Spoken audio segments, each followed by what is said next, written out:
देखिए, जो हमारे देश के प्रधानमंत्री माननीय नरेंद्र मोदी जी ने महिलाओं को 33% रिजर्वेशन लोकसभा और राज्यसभा से पास किया है, उसकी जानकारी लोगों को हम पूरे देश में घूम घूम करके दे रहे हैं कि जो बहुएं पढ़ी लिखी हैं, हम लोगों की जो बेटियां पढ़ लिख रहे हैं, उनको राजनीति में ले आओ। कल 1/3 100 में 33 विधायक और 33 सांसद महिलाएं होंगी। अगर हमारी बहन बेटियां पढ़ी लिखी नहीं होंगी, राजनीति में नहीं, पढ़ी लिखी तो हैं, राजनीति में बोलने का तरीका, लड़ने का तरीका नहीं है, तो फिर सदन में जाकर के फिर कोई लाभ नहीं मिलेगा। इसके लिए हम घूम घूम करके लोगों को जागरूक कर रहे हैं।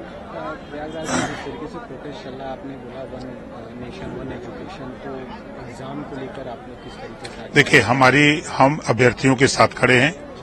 हम सिर्फ इतना चाहते हैं कि उसमें से 2-4 लोग, 5 लोग हमसे मिल लें, हमको बता दें, एक माध्यम हो जाए, एक पत्र हमको दे दें। हम मुख्यमंत्री जी से मिलकर के उनकी समस्या का समाधान कराने का पूरा प्रयास करूंगा। पवन खेड़ा है कांग्रेस लीडर, वो कह रहे हैं कि हमारा नारा है कि हम बटेंगे तो हमारी पॉकेट कटेगी। अब कांग्रेस वाले तो इतना पॉकेट काट लिए कि वो कहते थे कि 100 रुपया दिल्ली से भेजते हैं तो 10 रुपया पहुंचता है। उन्हीं का बयान है। और इमरजेंसी लगा करके लाखों लोगों को जेल में डाला, पत्रकारों को जेल में डाला, संविधान को ताक पर रख दिया। अब वो कांग्रेस अगर बोले तो अतिशयोक्ति लगती है। कांग्रेस लीडर एक और हैं, हुसैन दलवाई जी, वो कह रहे हैं जो आरएसएस है वो टेररिस्ट है, ऑर्गेनाइजेशन। तो जब कांग्रेस की सरकार यहाँ 50 साल तक यूपी में, 60 साल दिल्ली में थी, तो उन्होंने प्रतिबंध क्यों नहीं लगाया? उनकी सरकार थी तो उनको प्रतिबंध लगा देना चाहिए, लेकिन वो प्रतिबंध तो नहीं लगाए। तो इसका मतलब कि आप झूठ बोल रहे हो। वक्फ संशोधन के जो कमेटी के चेयरमैन है जगदम्बा पाल जी, वो कह रहे हैं कि विंटर सेशन में ये अमेंडमेंट आ जाएगा वक्फ को लेकर। देखिए, जरूरत है। आए दिन 20, 25, 30 एप्लीकेशन मेरे यहाँ वक्फ बोर्ड की शिकायत आती है। उसमें जो गरीब कमजोर मुसलमान है वो वक्फ बोर्ड के जमीनों का लाभ नहीं ले पा रहा है। जो मजबूत लोग हैं, जो ताकतवर लोग हैं, वही वहां अपना अध्यक्ष बन गए, वही बेच रहे हैं, पैसे का गलत उपयोग कर रहे हैं। जब सरकार चाह रही है कि उसका लाभ, उन जमीनों का लाभ गरीब मुस्लिम महिलाओं को मिले, गरीब नौजवानों को मिले, तो ये कुछ जो मजबूत मुसलमान है वो विरोध कर रहे हैं। और संशोधन होना निहायत जरूरी है, इसके हम पक्षधर हैं।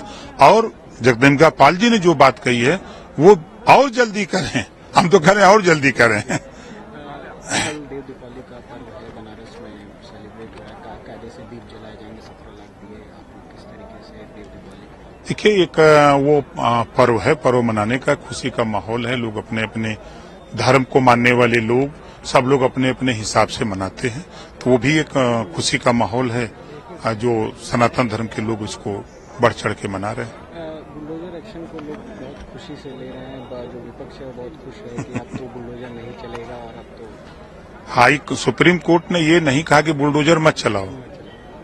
सुप्रीम कोर्ट ने कहा है कि चलाओ। मतलब अगर पूरा पढ़ेंगे, अर्थ उसका निकालेंगे, तो हम अपनी भाषा में कि कानून के दायरे में उनको नोटिस दो, बाकायदे उनका जवाब आवे, उसके बाद जो विधिक कार्रवाई करते हुए तब उनको आदेश दे करके तब उनके अगर अवैध है, गलत है, तब उस पर कार्रवाई करिए।